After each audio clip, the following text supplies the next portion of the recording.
வணக்கம். மூன் செய்திகளுக்காக உண்ணாமலை சம்பந்தம். இன்றைய முதன்மை செய்திகள்.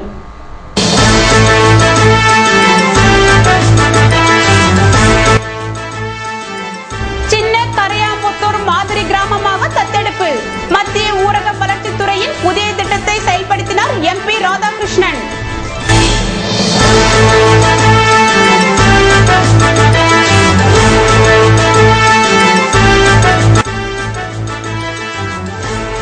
நாட்டு நலப்பணி திட்ட நாள் கொண்டாட்டம். தன்னார்வலருக்கு விருதுகள் வழங்கி பாராட்டினார் முதல்வர் ரங்கசாமி.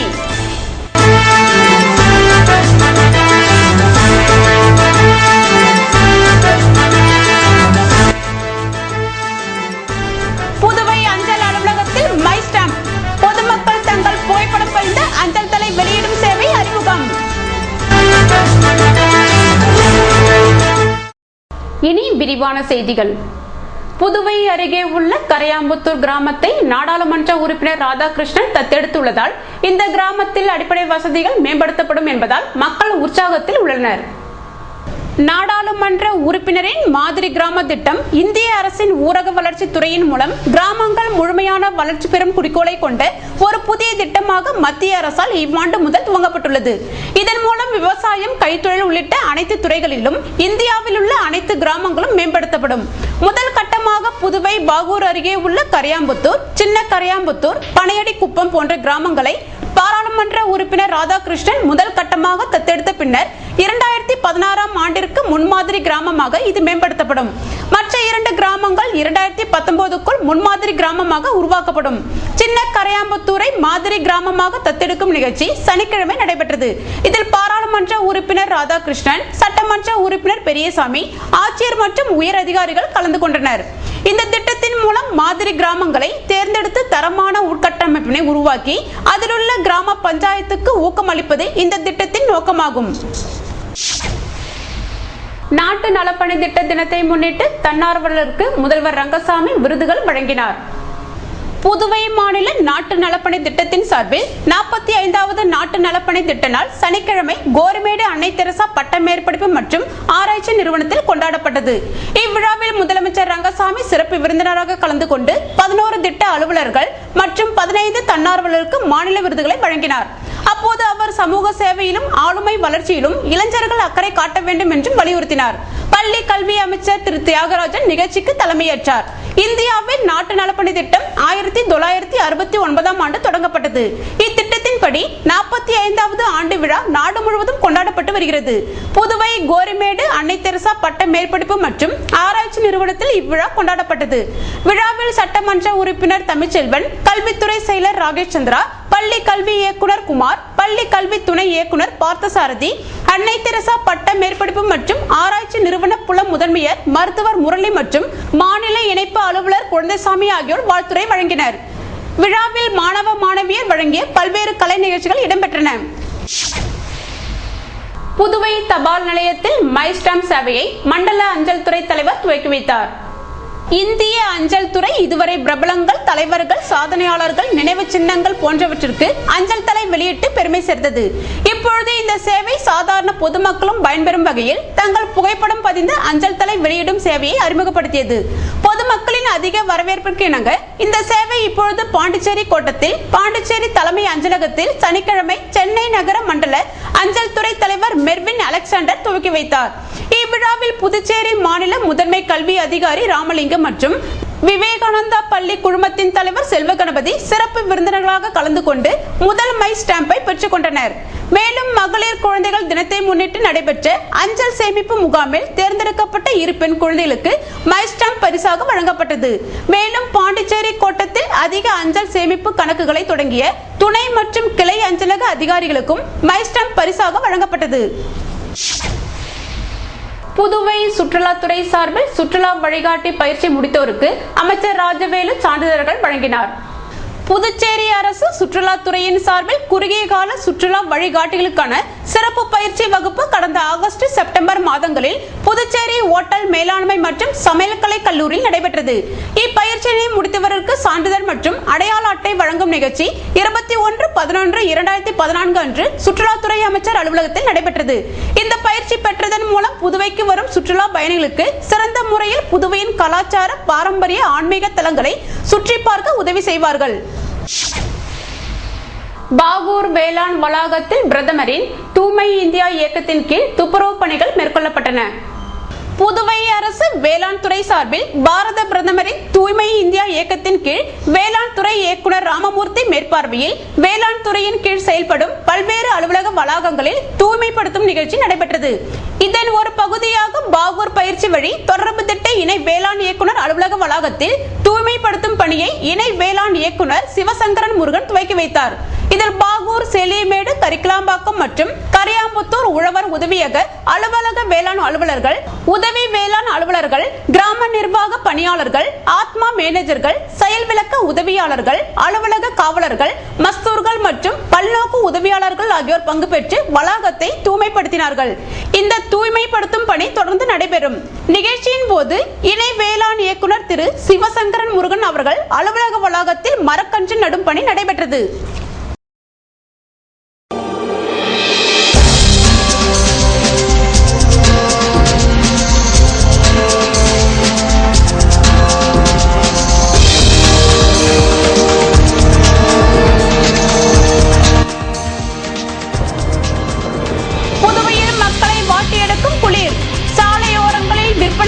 சுட்டர்களை வாங்குவதில் மக்கள் ஆர்வம்.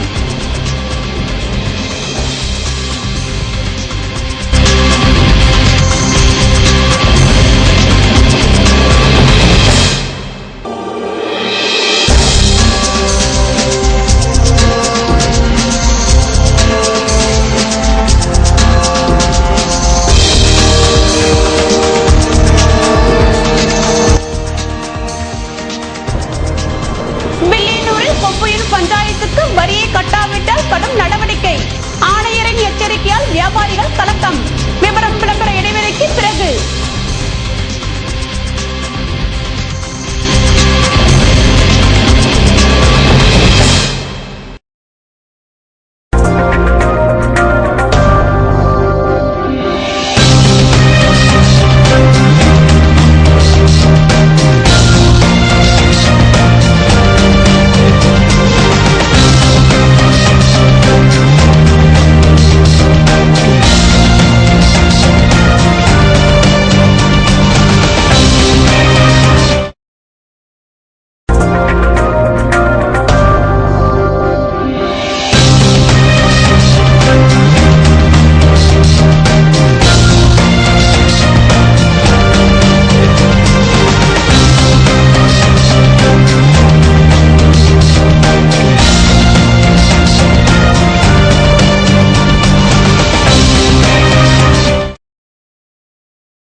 செய்திகள் தொடர்கின்றன.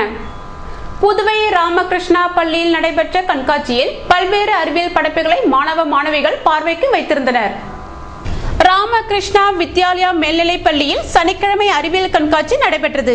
இதில் சிறப்பு விருந்தினராக பள்ளியின் ஆலோசகர் சிவசுப்பிரமணியன் மற்றும் சேவா சங்க தலைவர் ராமகிருஷ்ண சிங், சேவா சங்க செயலாளர் சுவாமிநாதன் மற்றும் பொருளாளர் குப்புசாமி கலந்து கொண்டு சிறப்புரையாற்றினர். இக்கண்காட்சியில் 1 முதல் 5ஆம் வகுப்பு வரை உள்ள மாணவர்களின் 100 படைப்புகள் இடம்பெற்றிருந்தன. மிக சிறந்த படைப்புகளுக்கு பரிசுகள் வழங்கப்பட்டன. புதுவை மீன்வளத்துறை சார்பில் தூய்மை இந்தியா திட்டத்தின் கீழ் துப்புரவு பணிகள் மேற்கொள்ளப்பட்டது. புதுச்சேரி அரசு மீன்வளம் மற்றும் மீனவர் நலத்துறை சார்பில் தூய்மை இந்தியா துப்புரவு பணியை மீன்வளம் மற்றும் மீனவர் நலத்துறை இயக்குனர் மேரி சின்னராணி துவக்கி வைத்தார்.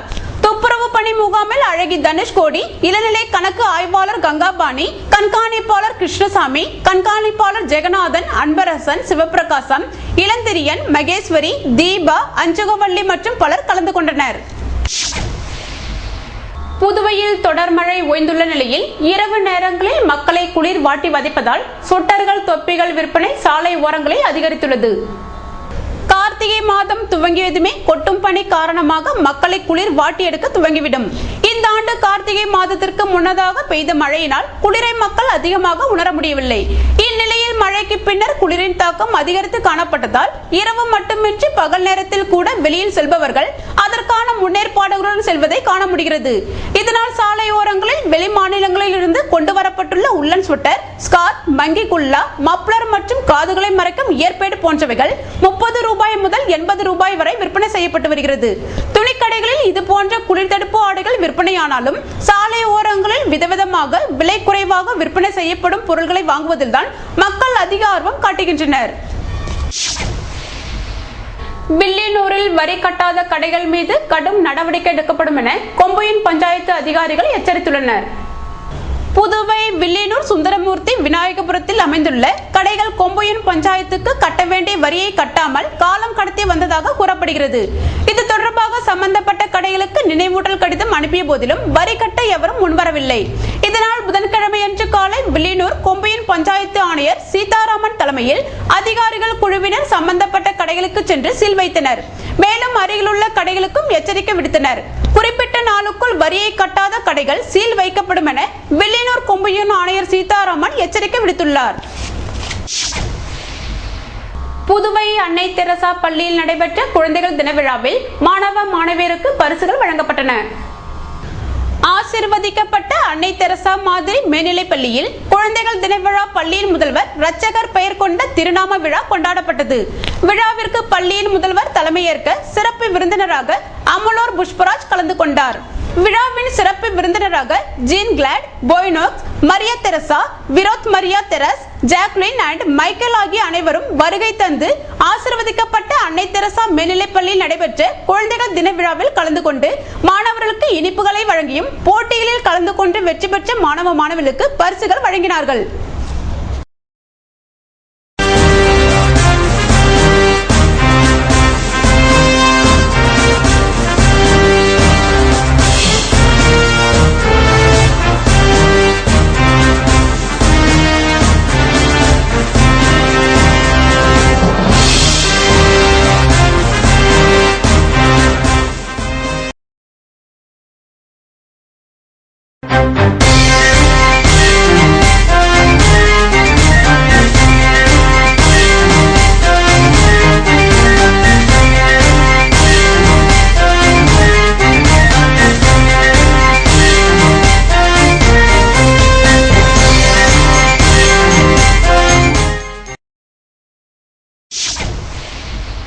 செய்திகள் தொடர்கின்றன. அரியாங்குப்பம் அருகே உள்ள பெரிய ஈர்சாம் பாளையத்தில் கார்த்திகை அமாவாசையை முன்னிட்டு பக்தர்கள் அக்னி கரகம் எடுத்தனர். புதுவை அரியாங்குப்பம் அடுத்துள்ள பெரிய ஈர்சாம்பாளையம் கிராமம் அங்காள பரமேஸ்வரி அம்மன் ஆலயத்தில் கார்த்திகை மாத அமாவாசையை முன்னிட்டு அம்பாளுக்கு அபிஷேக ஆராதனைகள் செய்து பக்தர்கள் அக்னி கரகம் எடுக்கும் நிகழ்ச்சி நடைபெற்றது. ஒவ்வொரு மாதமும் நடைபெறும் இவ்விழா இம்மாதம் கார்த்திகை மாத அமாவாசையை முன்னிட்டு வெள்ளிக்கிழமை அம்மனுக்கு அபிஷேக ஆராதனைகள் செய்து அம்மனை அலங்கரித்து பக்தர்கள் அக்னி கரகம் எடுத்து அம்பாளை ஊஞ்சலில் தாளாட்டி ஆலயம் வலம் வந்து அன்னதானம் அளிக்கப்பட்டது. விழா நிகழ்ச்சிகளை விழா குழுவினர் மற்றும் கிராமவாசிகள் செய்திருந்தனர்.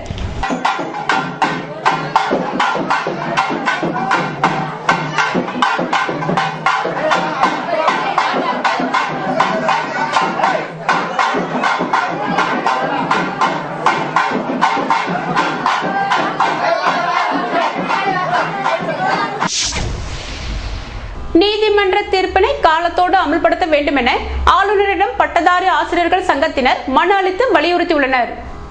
புதுவை அரசின் நேரடி நியமன பயிற்சி பெற்ற பட்டதாரி ஆசிரியர் சங்க பிரதிநிதிகள் அதன் தலைவர் செல்வகுமார் தலைமையில் ஆளுநரை சந்தித்து மனு அளித்தனர். அந்த மனுவில் நீதிமன்றங்களின் தீர்ப்புகளை காலத்தோடு அமல்படுத்த வேண்டும் என்றும் தேவையானால் வழக்குகளை காலத்தோடு மேல்முறையீடு செய்ய வேண்டும் என்றும் நீதிமன்ற அவமதிப்பு வழக்கு அரசு மீது போடப்பட்ட பின்னர் அரசு மேல்முறையீடு செய்வது தவறானது என்றும் மனுவில் சுட்டிக்காட்டப்பட்டுள்ளது. மேலும் காலத்தோடு மனுக்களை பரிசீலனை செய்து பதிலளிக்க வேண்டும் என்பது அனைத்து துறை அதிகாரிகளுக்கும் பொருந்தும் என்றும் சென்னை உயர்நீதிமன்றம் உத்தரவிட்டுள்ள இது போன்ற தீர்ப்பினை அரசு அமல்படுத்த நடவடிக்கை எடுக்க வேண்டும் என ஆளுநரிடம் வலியுறுத்தப்பட்டது.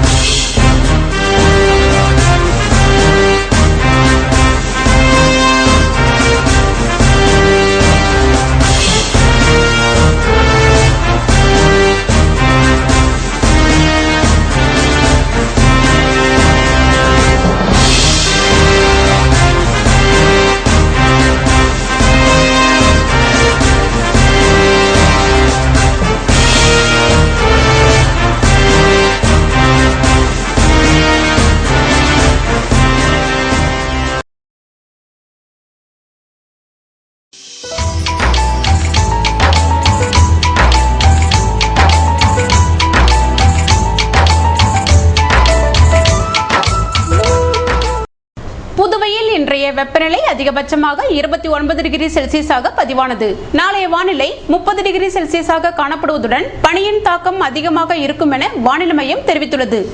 புதுவை கடற்கரையிலிருந்து சுமார் 50 கிலோமீட்டர் தூரம் வரை இன்று 3 அடியாக காணப்பட்ட கடல் அலை உயரம் நாளை 2 அடியாக காணப்படும் என்றும், தென்மேற்கு திசையிலிருந்து 21 கிலோமீட்டர் வேகத்தில் காற்று வீசும் என்று சென்னை வானிலை மையம் தெரிவித்துள்ளது.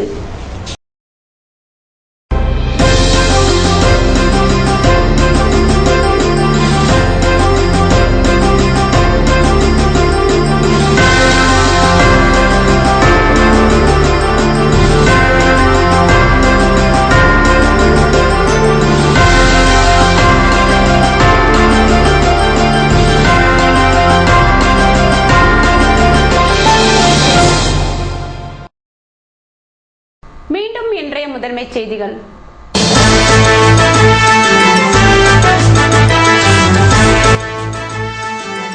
சின்ன கரையாம்புத்தூர் மாதிரி கிராமமாக தத்தெடுப்பு. மத்திய ஊரக வளர்ச்சித்துறையின் புதிய திட்டத்தை செயல்படுத்தினார் MP ராதாகிருஷ்ணன்.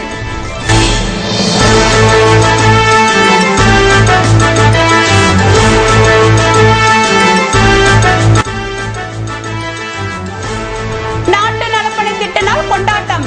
தன்னார்வலருக்கு விருதுகள் வழங்கி பாராட்டினார் முதல்வர் ரங்கசாமி.